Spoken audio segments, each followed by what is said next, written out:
Hello, everyone. Welcome back to our nightly story time. Just gonna scoot my light in a little bit closer here. There we go. And I forgot to turn this light on. Hang on. There we go. I am so sorry that I could not be with you guys to read last night. It was, I had an audition, so I had to race back to Vancouver and film that and, race back to Abbotsford to be at work for day camp. So didn't have time to read, but we're going to jump into chapter 10 now. Also, we are not live today because we are taking my grandmother for a drive in our Volkswagen bus. So keep an eye out for us. We're going to be cruising to Chilliwack. So we'll be reading. I'm going to pre-record it tonight so that I can go for dinner and you guys can still have a bit of story time. So if you're just joining us, we're reading The Lion, the Witch, and the Wardrobe from the Chronicles of Narnia by C.S. Lewis. And we are now reading chapter 10. The spell begins to break. Oh, let me turn up the music a little bit. Here we go. Now we must go back to Mr. and Mrs. Beaver and the 3 other children. As soon as Mr. Beaver said, "There's no time to lose," everyone began bundling themselves into coats, except Mrs. Beaver, who started picking up sacks and laying them on the table and said, "Now, Mr. Beaver, just reach down that ham, and here's a packet of tea, and there's sugar and some matches, and if someone will get 2 or 3 loaves out of the crock over there in the corner." "What are you doing, Mrs. Beaver?" exclaimed Susan. "Packing a load for each of us, dearie," said Mrs. Beaver very coolly. "You didn't think we'd set out on a journey with nothing to eat, did you?" Went a little Irish there for a second. "But we haven't time," said Susan, buttoning the collar of her coat. "She may be here any minute." "That's what I say," chimed in Mr. Beaver. "Get along with you all," said his wife. "Think it over, Mr. Beaver. She can't be here for a quarter of an hour at least." "But don't we want to get a big a start as we possibly can get?" said Peter, "if we're to reach the stone table before her." "You've got to remember that, Mrs. Beaver," said Susan. "As soon as she has looked in here and finds we're gone, she'll speed off at top speed." "That she will," said Mrs. Beaver, "but we can't get there before her, whatever we do, for she'll be on a sledge and we'll be walking." "Then have we no hope?" said Susan. "Now don't you get fussing, there's a dear," said Mrs. Beaver. "But just get half a dozen clean handkerchiefs out of the drawer." Her accent is all over today. I don't know. It's going to be a bit Irish. It's going to be a bit English. But I don't know. Mr. Beaver. Okay. Of course we've got a hope. We can't get there before her, but we can keep under cover and go by ways she won't expect, and perhaps we'll get through. "That's true enough, Mrs. Beaver," said her husband. "But it's time we were out of this." "And don't you stop fussing either, Mr. Beaver," said his wife. "There, that's better.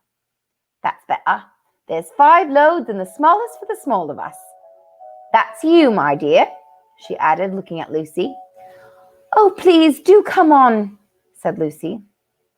"Well, I'm nearly ready now," answered Mrs. Beaver at last, allowing her husband to help her into her snow boots.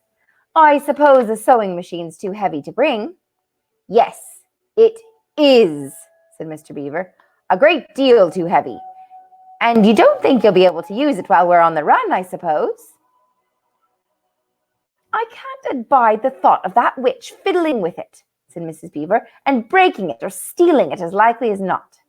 "Oh, please, please, please, do hurry," said the 3 children. And so at last they all got outside, and Mr. Beaver locked the door. "It'll delay her a bit," he said, and they set off, all carrying their loads over their shoulders. The snow had stopped and the moon had come out when they began their journey. They went in single file, first Mr. Beaver, then Lucy, then Peter, then Susan, and Mrs. Beaver last of all. Mr. Beaver led them across a dam and onto the right bank of the river, and then along a very rough sort of path among the trees right down by the riverbank. The sides of the valley, shining in the moonlight, towered up far above them on either hand. "Best keep down here as much as possible," he said. "She'll have to keep to the top, for you can't bring a sledge down here." It would have been a pretty enough scene to look at through a window from a comfortable armchair. And even as things were, Lucy enjoyed it at first. But as they went on walking and walking and walking, and as the sack she was carrying felt heavier and heavier, she began to wonder how she was going to keep up at all. And she stopped looking at the dazzling brightness of the frozen river with its waterfalls of ice, and at the white masses of the treetops and the great glaring moon and the countless stars, and could only watch the little short legs of Mr. Beaver going pat, pat, pat, pat through the snow in front of her, as if they were never going to stop.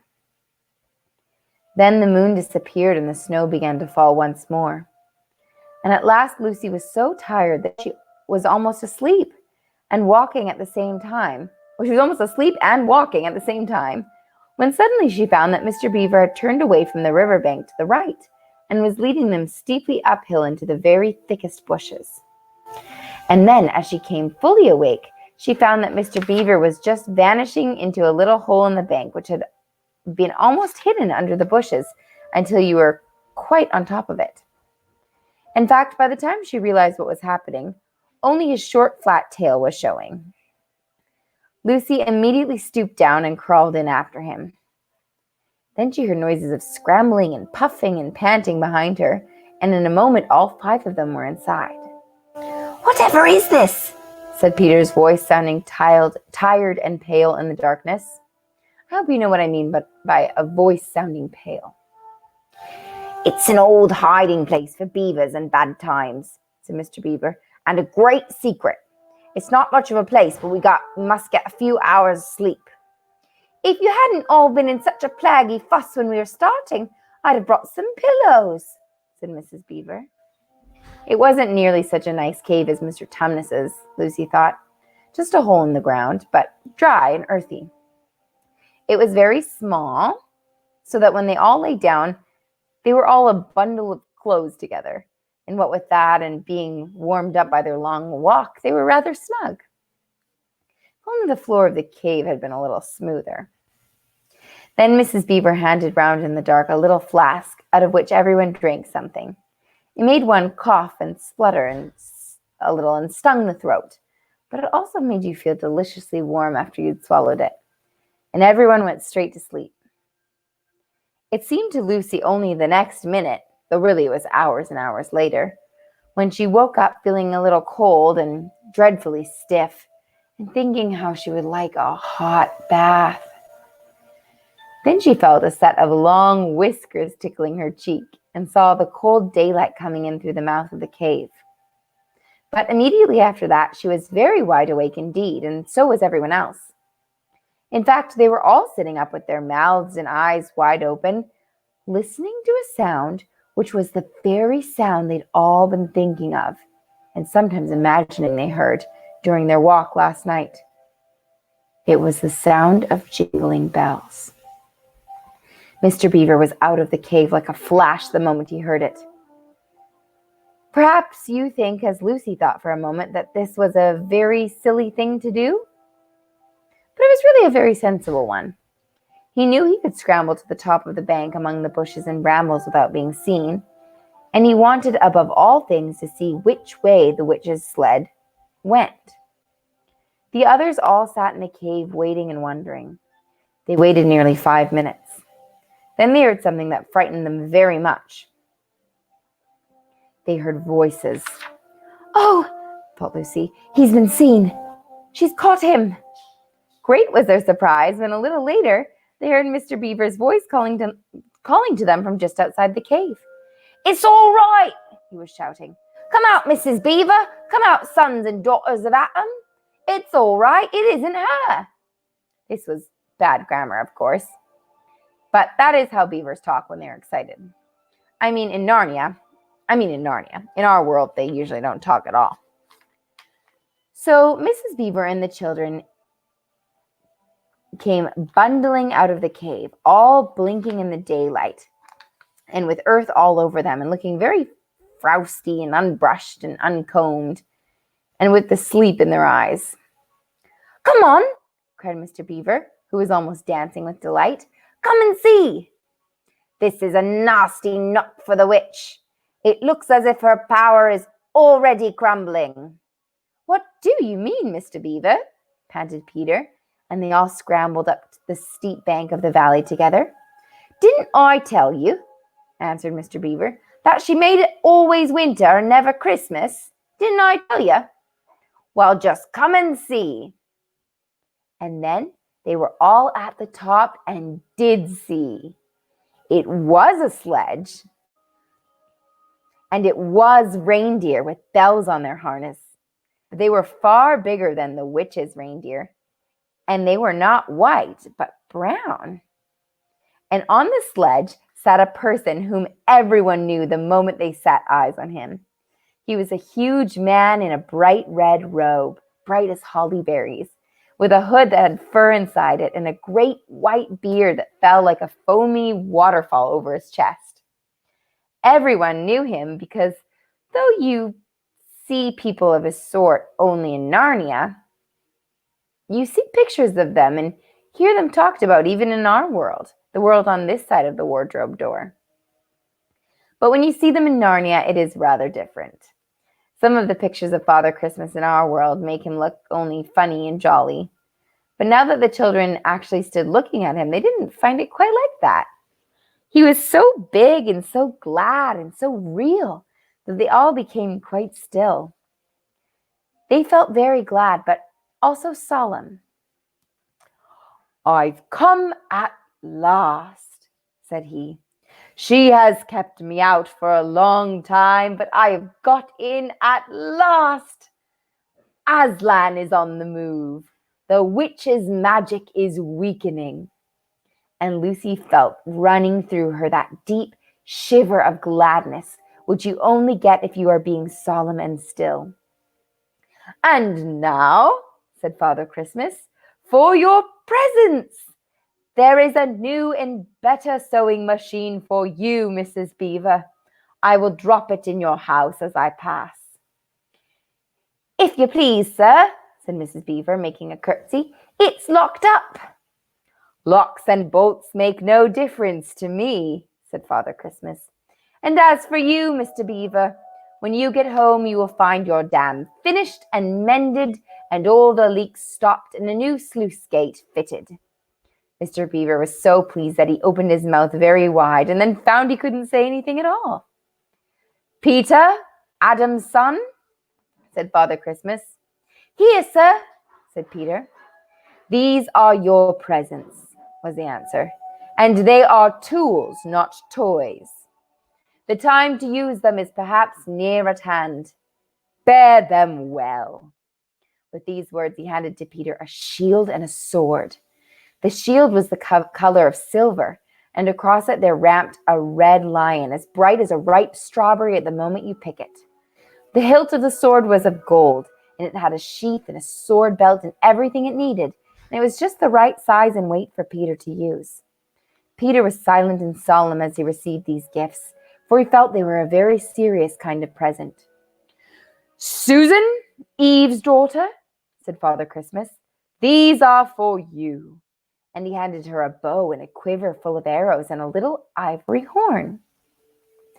"You must use the bow only in great need," he said, "for I do not mean you to fight in the battle. It does not easily miss. And when you put this horn to your lips and blow it, then wherever you are, I think some help of some kind will come to you." Last of all, he said, "Lucy, Eve's daughter." And then Lucy came forward. He gave her a little bottle of what looked like glass, but people afterwards said that it was made of diamond, and a small dagger. "In this bottle," he said, "there is a cordial made of the juice of one of the fire flowers that grow in the mountains of the sun. If you or any of your friends is hurt, a few drops of this will restore them. And the dagger is to defend yourself at great need, for you also are not to be in the battle." "Why, sir?" said Lucy. I don't know, but I think I could be brave enough." That is not the point, he said. But battles are ugly when women fight. And now, here he suddenly looked less grave, there is something for the moment for you all. And he brought out, I suppose from the large bag at his back, but nobody quite saw him do it, a large tray containing 5 cups and saucers, a bowl of lump sugar, a jug of cream, and a great big teapot all sizzling and piping hot. Then he cried out, Merry Christmas! Long live the true king! And cracked his whip, and he and the reindeer and the sledge and all were out of sight before anyone realized they had started. Peter had just drawn his sword out of his sheath and was showing it to Mr. Beaver when Mrs. Beaver said, now then, don't stand talking till the tea's got cold, just like men.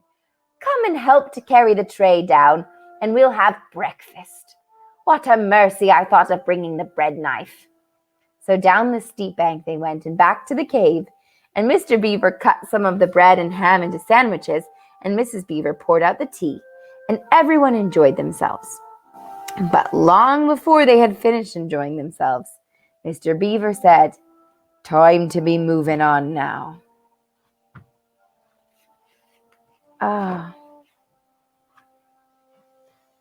Okay, it looks like I was frozen, but I'm going to see if the words are frozen as well. And if not, I'll just leave it. Technology is no fun. All right, everyone, that's the end of chapter 10. I know we had to miss Thursday, so I'm going to see if I can get chapter 11 out on the weekend.